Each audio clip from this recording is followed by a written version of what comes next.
Hey, this is the Follow Through. I'm Pastor Fred. Great to have you with us. We are listening to God, also living for Him.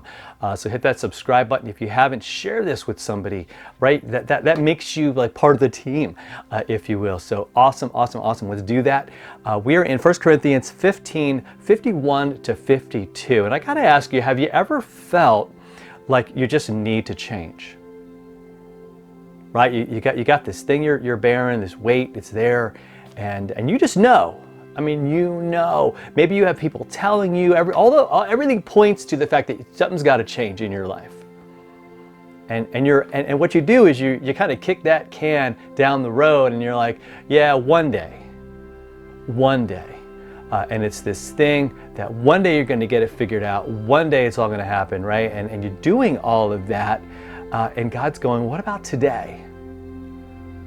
And I got to tell you, that's difficult because sometimes, we nurse our wounds, right? This week we're talking about those wounds and those things that are done. And sometimes we wouldn't know what to do if we didn't have that to sort of do that. Because as I talked about yesterday, sometimes those things define you. It becomes your identity.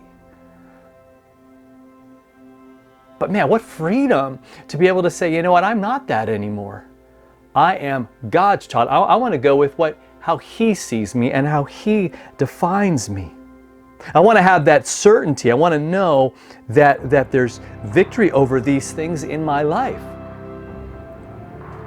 Now, what God does today in the passage we're going to look at, 1 Corinthians 15, 51 to 52, is to bring what seems like the future, and I'm talking about eternal life, I'm talking about us being raised from the dead, and realize that He brings that real future feeling thing and sounding thing, brings it right to today. He says in 51 and 52, he says, behold, I want you to see this. He says, I tell you a mystery. Now he wants us to know what it's all about at the end and what kind of is waiting for us. Even on the other side of death, he goes, look, we're not going to sleep, but we'll be changed. It'll happen in a moment, in the twinkling of an eye.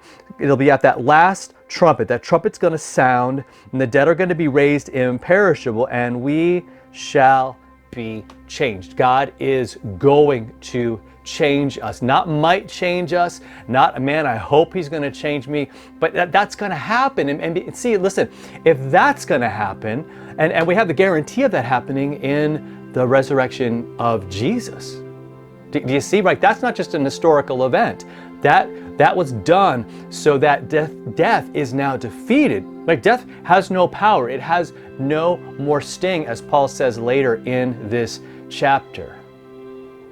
It's been taken away. Victory is what Jesus won on that cross.